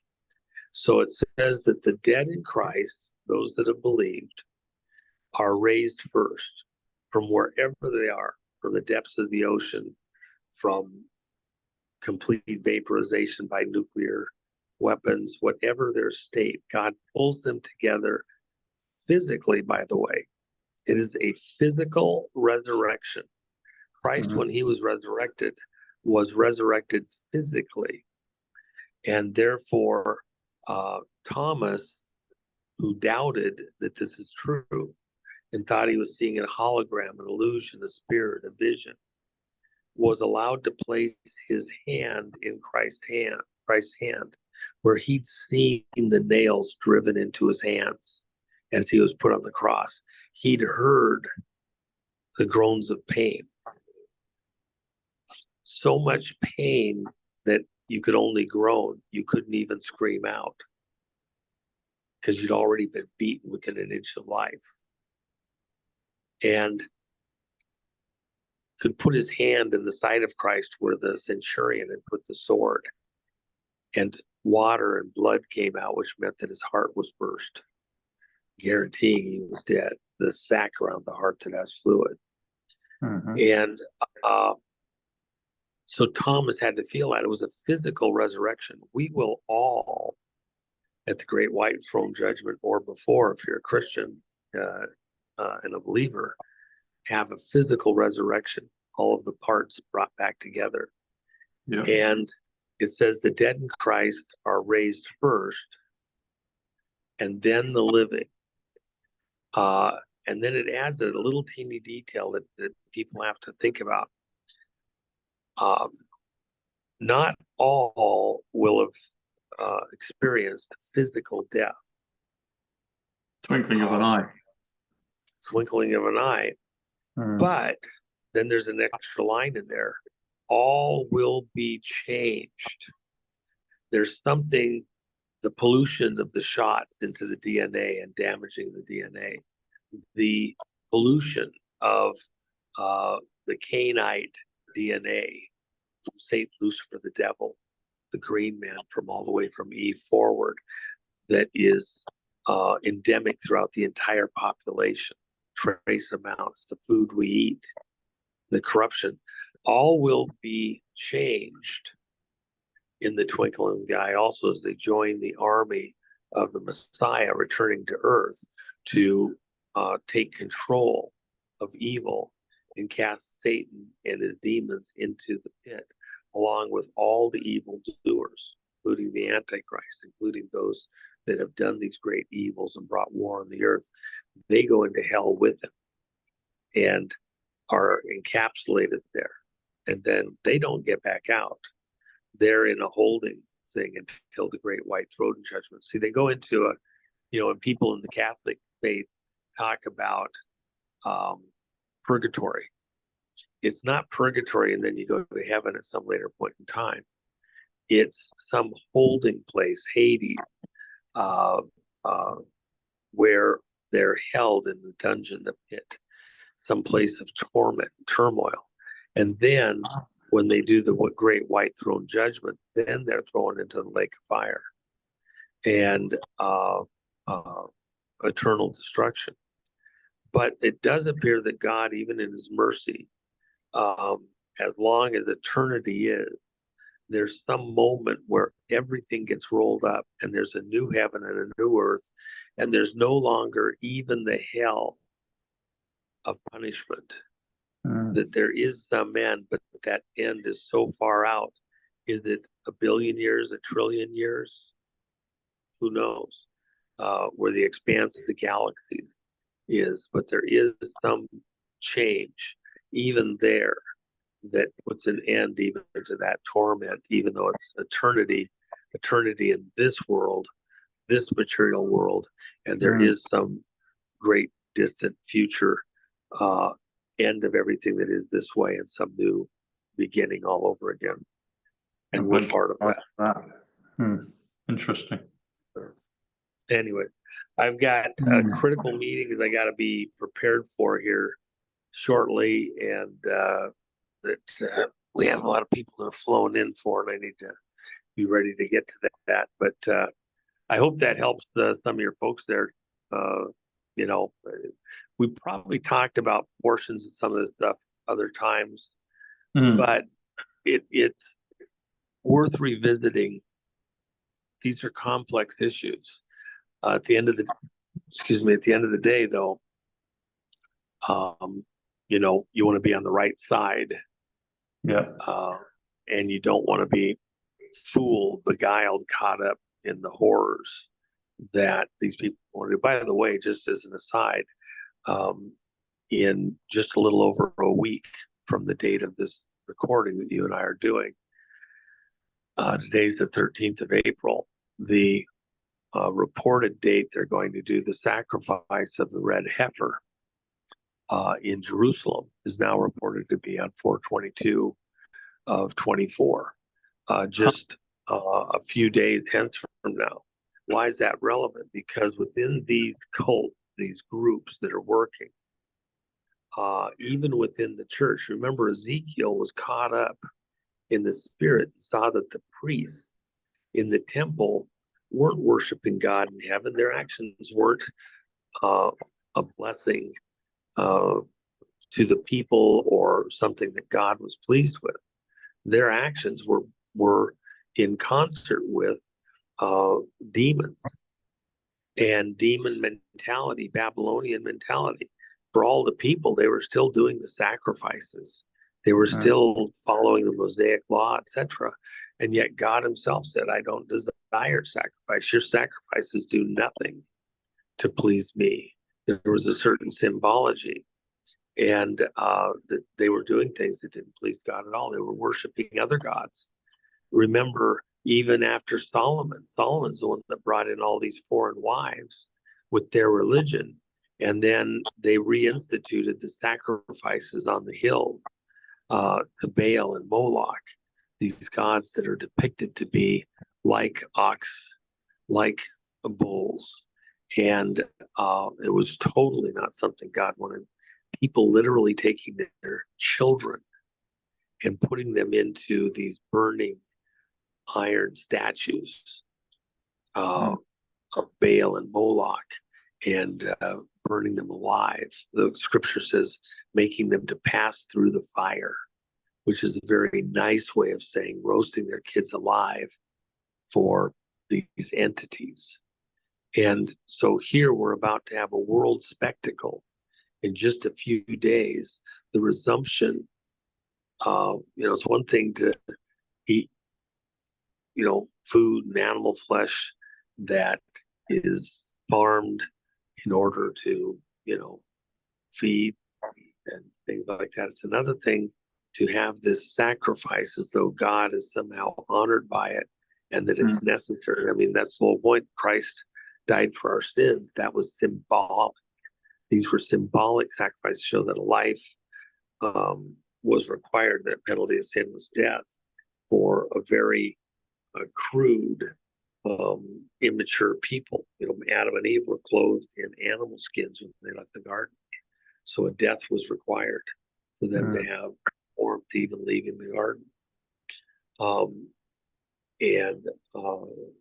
But in this modern age, at this moment in time, is that still what we're going to do? We're going to do this, ancient, brutish massacre of animals. The amount of animals that were sacrificed at the Temple Mount by these people who practicing their Judaic religion, or the people that captured the religion, depending on how you want to look at it, they would sacrifice millions of animals in days, weeks, years, and the blood flowed off the Temple Mount like a river. They had to have all sorts of channels off that altar area. Would you go to a church that was just soaked in blood, all the streets and pathways around it, the flies, the filth, the muck, the entrails? Does that sound like a place you want to go worship God? And the scripture says, God, I don't desire your sacrifices. You've misunderstood everything that this is about. Yes, sin is horrific, it's filthy, it's horrid, and there's symbology there. But in this modern age, is that necessary to get close to God in heaven? They're about to resume that. It's a spectacle for the world. And in fact, even the numbers of this sacrifice date that they have picked, it's April 2nd, April 22nd, yeah, 2024. Well, that's a palindrome number. You like the numbers, Tom? Here's the numbers. Yeah, 422, Well, we have 10 palindrome numbers in a row coming up here at the end of April. 420, 24. So it's 42024. 421, 42124. A palindrome number is a number that's the same forwards or backwards. And these people like their palindrome numbers because they believe that the spirit world is gated into the physical world at these mirrors or inflection points, like the infinity sign, which is this big 8 on its side, which is, by the way, the path that the sun carves into the earth. If you put a stick in the ground and look at the shadow over the course of a full year, it makes a great big figure 8 kind of a look, the infinity sign. And so with that in mind, this date that's been chosen for 22-24,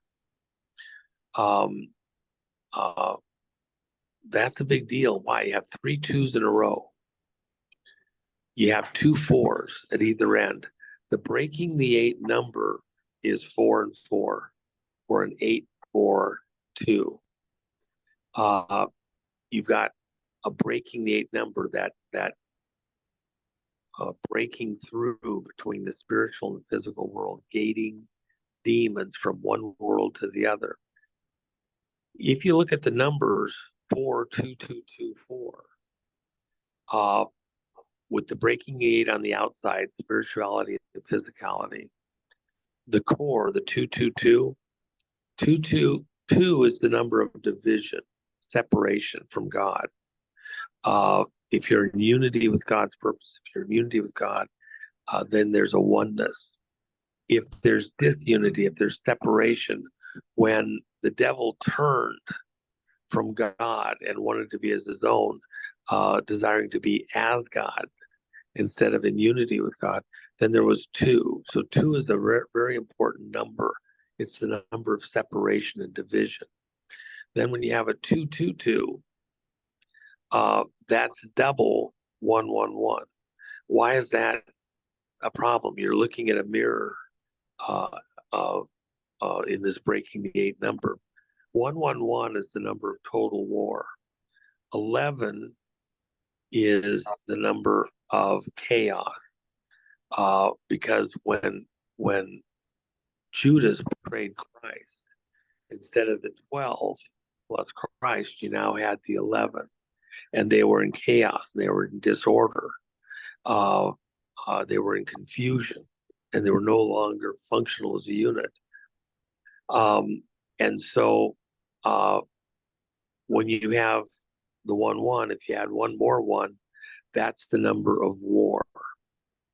World War I, it started on a 111 date, and it ended on a 1111 date on 11/11 of 11th month, 11th day, 11th hour, and 11 o'clock in the morning local time.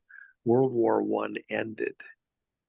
When you look at the plate number on the car where the Archduke was assassinated, it codes out, with an A and a 1 and all the other stuff, as also 111111 11 11 11. The Archduke. Okay, and so it's the number of total war. The Archduke. What's that? Who's that? Yeah, the Archduke that was assassinated, and it began World War I. The Austrian Archduke. So that began World War I officially with his assassination. The car he was riding in, and then whether it was demons or was magicians, Merlins, that got all those things in place, there's always this symbology that follows these things. And so with this 222, you're really looking at a double 111 or 111111, the number of total war and the beginning of arguably World War III, or as I say, World War IV, because we defeated the Soviet Union. They no longer exist. We won World War III. We're headed for World War IV, 4 being the number of foundation in this world and the next, the breaking the 8 being 4 and 4 on either side. This 222 in the middle is actually the number of war. When they sacrifice the red heifer in just a few days, that's the beginning point of this stumbling block with Israel beginning a war across the earth, potentially. It doesn't mean it begins Armageddon. Doesn't mean it begins a 7-year tribulation or anything like that. It means it begins, though, that it's a marker towards this fight moving forward in a dramatic sense.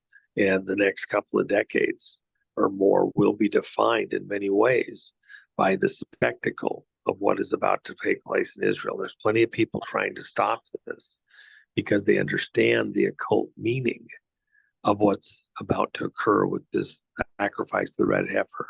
And for those that don't know, the red heifer was a necessary starting point in the Mosaic law for the sacrifices in the temple.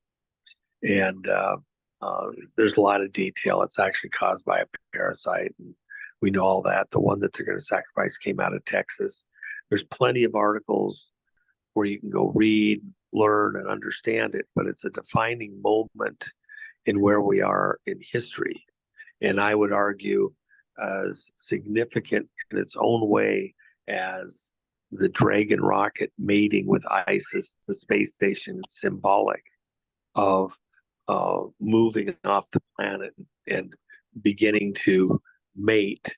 And, the Dragon mates with Isis, the space station, symbolic of, born again now through technology, the silicon life form becoming sentient. This sacrifice of the red heifer, a spectacle to the whole world. And by the way, Israel, look, there's a lot of beautiful people, Christians, Jews, Muslims in that region.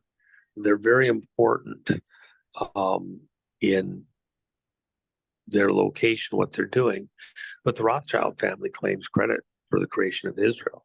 It's a Rothschild flag that flies over Israel. This is not the Israel of the Bible. This is an artificial creation that is there to be a stumbling block to the world that these people have intended and designed into play to cause this point of contention to bring the world to war. And I would argue it's World War IV. And this is the defining moment in that march to war for the whole world, with the sacrifice of the red heifer and resuming sacrifices, not to the God in heaven, in my opinion, but to Baal and Moloch and the gods of this world that desire to bring more evil and more chaos and destruction in the world through their worship. So, go read your Old Testament and tell me, how did those sacrifice sites on the hills around Israel and all the people of Israel going for that? Look at what Elijah did in challenging the high priests who were sacrificing even children to Baal and Moloch in these sacrifice ceremonies. There's something wrong. People of conscience, intelligence, goodwill need to think about this and decide if they want to promote, accept, be part of that, or if in fact we should be aghast that this is the way they want to start. Are they going to be satisfied with bulls and calves like that? Is there some other symbology here that is not for this age in the world that we live in?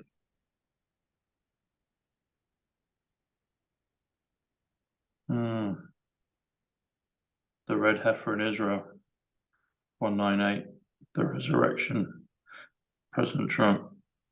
In closing, I know you've got to go on, so thanks for bringing up the story of Thomas. I've always known that all my life, and I was like, well, I think I've increased in faith this lifetime around. But President Trump is, if I've got this correct, he's going to start his trial on Monday, which will be the week before the red heifer. And that's April 15th. And historically, April 15th is an important date. It's when I was thinking of the Titanic, Abraham Lincoln's assassination, and more recently, Notre Dame, the burning of. And then President Trump starting this Monday. And he put out on I think it was his email list, talking about 72 hours. And when he put it out, 72 is Monday in numbers. And 72 hours time from yesterday, Friday, will take you to Monday, the 15th of April. And it was actually 112 years ago. It was on a Monday when the Titanic eventually went down. It got hit on the Sunday on the 14th. And Lincoln was on a Saturday. Is there something significant in terms of the bigger picture with that date, April 15th, and why President Trump is going to start that? The way I look at it is maybe that's some kind of a beginning of a reversal. It's like, it's a date that they've used, and maybe it's a date that we're taking back, and the theatre of President Trump having to go through that. But we know he's victorious and he's the Trump, and it will all turn out in God's favor and for the rest of us. So yeah, any closing thoughts on April 15th and why that date? Well, the first edition of my book, I talked about the Titanic sinking in my Kid by the Side of the Road. It's very important because the people that are trying to own the future of this planet, they do it in part through rituals, repeating rituals. And they have certain symbology that they do, that when we accept that symbology in the world that we're engaged in, then we accept their rituals and their conclusions. And part of what they have in mind, it even goes into the sacrifice of the red heifer, is that there's a substitution. The idea of the red heifer is that for the sins of the people, this bull or calf or cow is killed in our place. The sins are placed on it. and therefore we can now reconcile ourselves to God. But as the scripture says, what animal could be the worth and price of a person? How is one worth the same as the other? It's symbolic. It's not because if you sacrifice all the cows in the whole world, would that reconcile you with God and pay the price or the penalty of sin, which is eternal separation from God? If you had 1 trillion cows, would it pay the price of eternal damnation and buy your way back to God? And could you come up with 1 trillion cows? It's silliness. It's symbolic.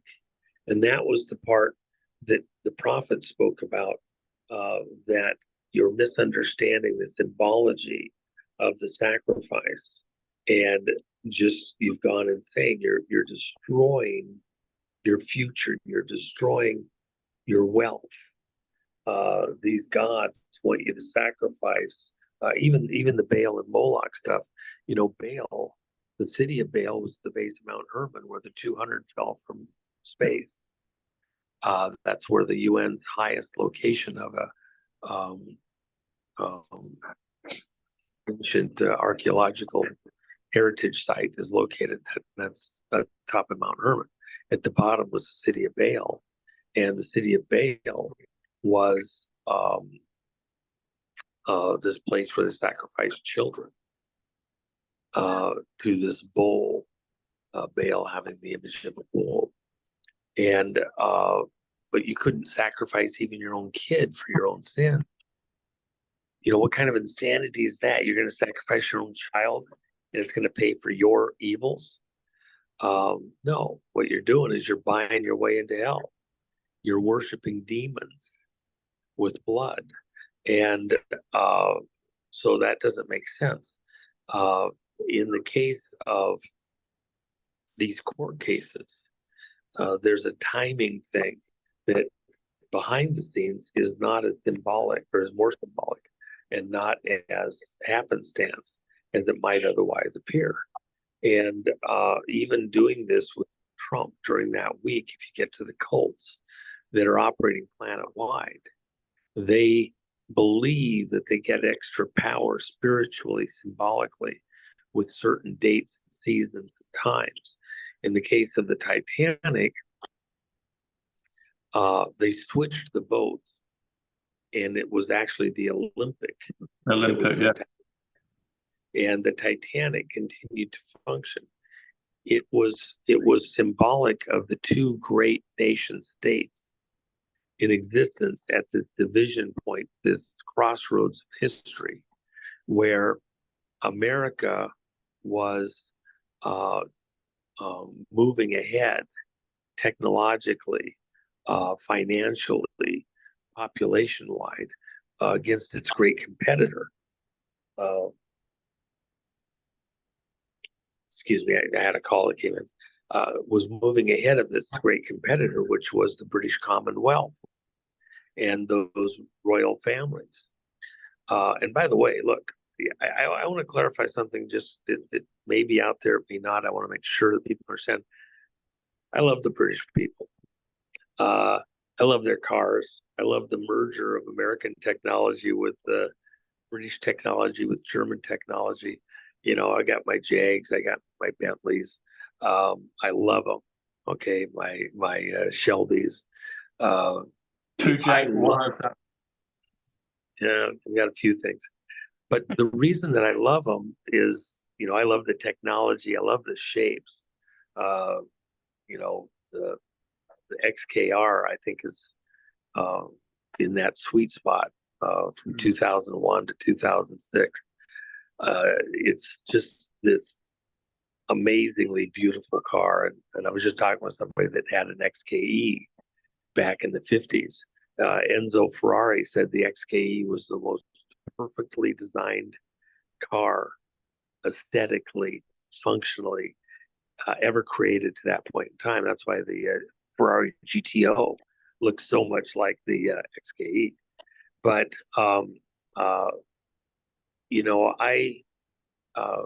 we're shoulder up with the British people, but there is a crowd that has captured England behind the scenes, and they're not a good crowd. They're occultists, and they've captured America. Look, America has been hijacked. The American model coming out of Washington, D.C., and many of the states has nothing to do with the America that the Pilgrims came here to found, that the Constitution envisioned out into the future. We've been hijacked by monsters, and they're doing their will. The Titanic and the Olympic illusion is a symbolic hat trick where they envision that they think America, and then the power goes back to the Commonwealth countries. That's the whole point of Cecil,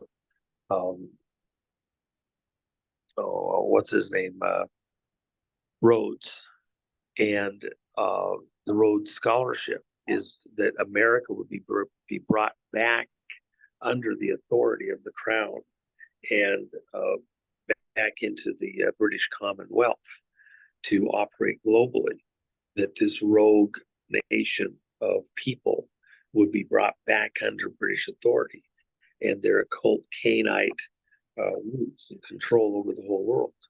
And so the people in this cult, that's why you had the dossier out of the City of London, the city within the city, the banking capital, trying to take down Trump from the very beginning, back in 2016, and all during the first term of his presidency. There is a global effort to destroy America, think America, take it out of the equation, with all of its banking, its industry, the people itself, and then dominate the world from this hidden empire that looks like it's dead and gone, and of no account, it's not finished yet.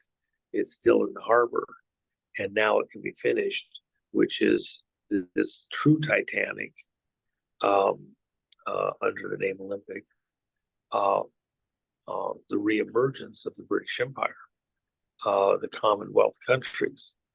And that's this epic Titanic battle taking place right now across the world. Will America go to the bottom of the ocean in this moment through some wars, through some financial collapse? The bigger they are, the harder they fall. Or will we somehow survive this critical moment and not be taken out as the magicians and masters have envisioned, with their symbolic destruction like Titanic? Will we somehow survive this moment and move on, not only for the benefit of America, but for the benefit of the whole world? Who will lead the world in this moment to come, this Tower of Babel moment,